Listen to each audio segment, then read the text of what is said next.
Welcome to IBEST English Centre, free online IELTS lessons. Today we're going to look at useful vocabulary for maps in IELTS Writing Task 1. This lesson is for students aiming for a band score 6 and above. In Task 1 for maps, it's possible to get different types of maps. There are maps showing a city, a town, a village, an area of development, or even a building plan. Today we're going to look at maps of towns. Knowing the points of the compass is essential for IELTS maps. Let's have a look at some of the words you're going to need.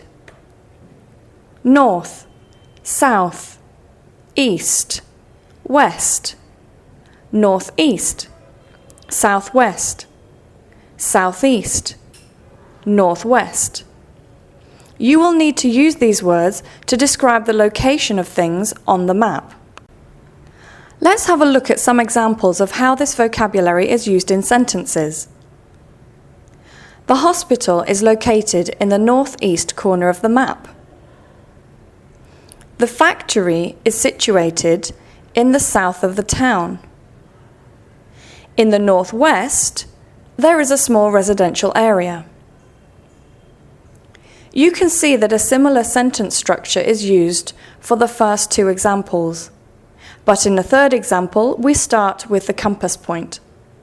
You can also see that is located and is situated is the passive voice. It's essential that you give the examiner a range of tenses in your writing. So let's have a look at some more useful language.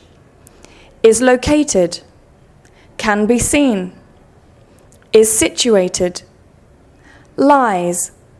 We do need to offer the examiner a range of vocabulary. Let's have a look at more useful language. In the centre of the town, there are two bridges crossing the river. You can see that the verb we need to use is the verb to cross. Two bridges crossing the river. You need to show the examiner good collocations so that you understand that bridges cross rivers. Another example. On the bank of the river. This means on the edge of the river. On the coast. This is not the same as a beach. A beach normally has sand. This only indicates the edge of the sea. On the coast. And the last example. The railway line runs along the coast. Here we have the verb run. This is the same verb that we use for roads, and runs along because it goes along the length of the coast. So the railway line runs along the coast. Or we can change the structure of this sentence and say, running along the coast is the railway line. This is a higher band score sentence because it begins with a gerund. So remember to offer the examiner good vocabulary, good collocations, and a range of sentence structures. Now let's look at points of reference. We have already learnt how to talk about the location of a place. But now let's look at talking about the location of a place in relation to another place. The hospital is located north of the parking area. North of the residential blocks is a supermarket. You can see that we're using the location of the parking area to describe the location of the hospital. The hospital is located north of the parking area. When you're using these grammatical structures, don't forget to use the preposition of, north of the parking area. You can also see that the two sentences on this page have a different structure. Don't forget to vary your structure so that the examiner has a good range. Maps often have extra information that you will need to write about, so you need to take a good look at your map before you start writing to make sure that you are going to describe everything. Let's have a look at this map. On the right-hand side, you can see there is a key. And on the key for this map, there are 5 things listed: residential, industrial, motorway, railway, and countryside. You will need to locate each of these on the map and include them in your report. However, the most important thing to remember is that these headings need to be altered and adapted to become grammatically correct in your sentence. So, for example, the word residential in the key is spelt with a capital R. However, when we use it, we need to use a small r, unless it's the first word of a sentence. You will also see that the word residential is actually an adjective. So therefore, we really need to think what noun should go with this adjective. And the answer is residential area. This is exactly the same with the next one, which is industrial. We need to adapt this and find a noun. This should be industrial zone. And of course, the last one, countryside, you will need to think of a preposition as well, and that is in the countryside. If the map gives information about the population of a town, don't forget to include this in your report. Here is a typical sentence structure for this type of information. Pellington has a population of 120,000. You will also need to see whether there is any reference to towns located further away from the actual town in your map. So, for example, in this map, you can see there's a reference to a town called Hamford. The information about Hamford includes the population and the distance from Pellington. So you will need to include both pieces of information in your report. Here is a sentence. Hamford, which has a population of 30,000, is located 15 kilometres from Pellington. You can see that I've included the population and the distance in one sentence. I've done this by using a clause, which has a population of 30,000.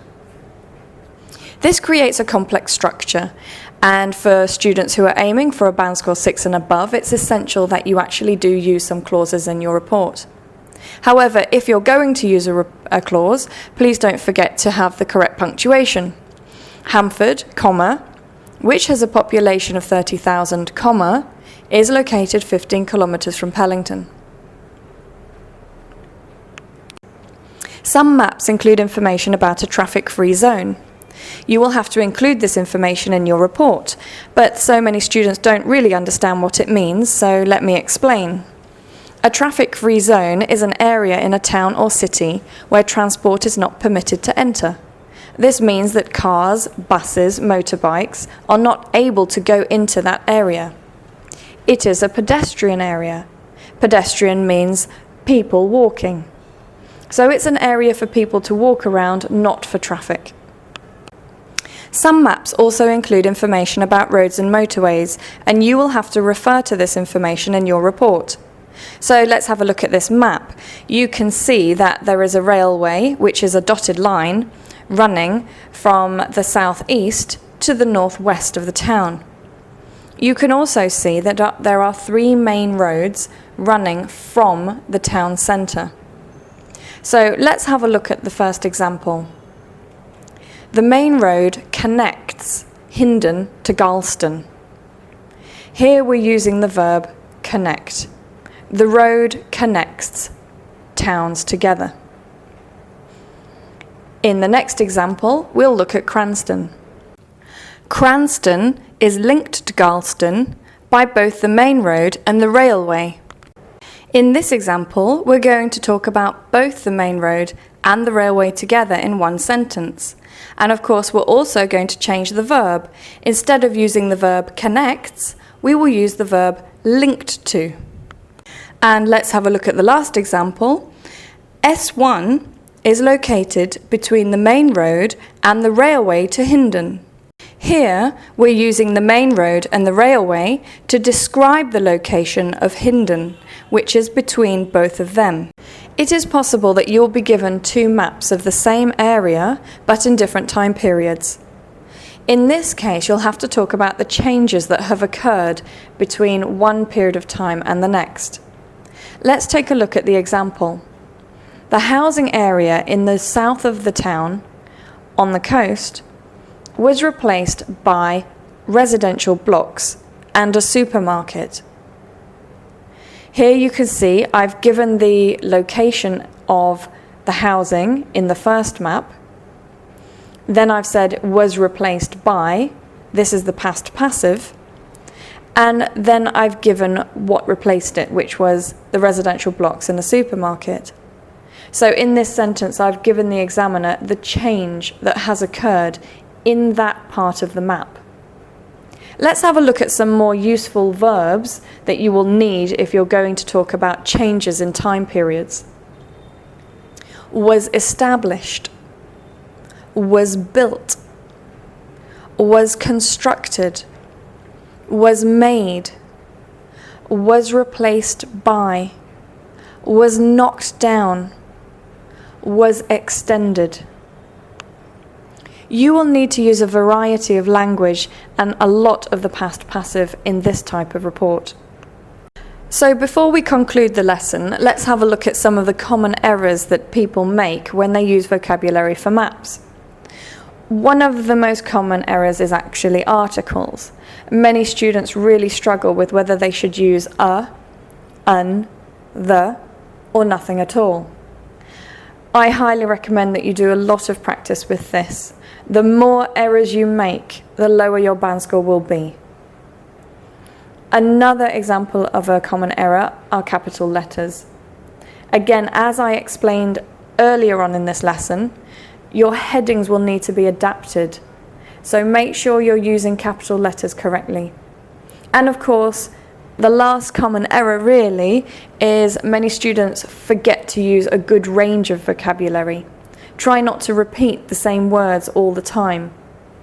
If you're aiming for a band score 7 or above, you will need to show quite a flexible range of vocabulary in your report. We hope you enjoyed this short lesson on useful vocabulary for maps in writing task 1. For more information about IELTS, please call us. This was brought to you by IBEST English Centre, a training centre that focuses on IELTS, English and TOEIC.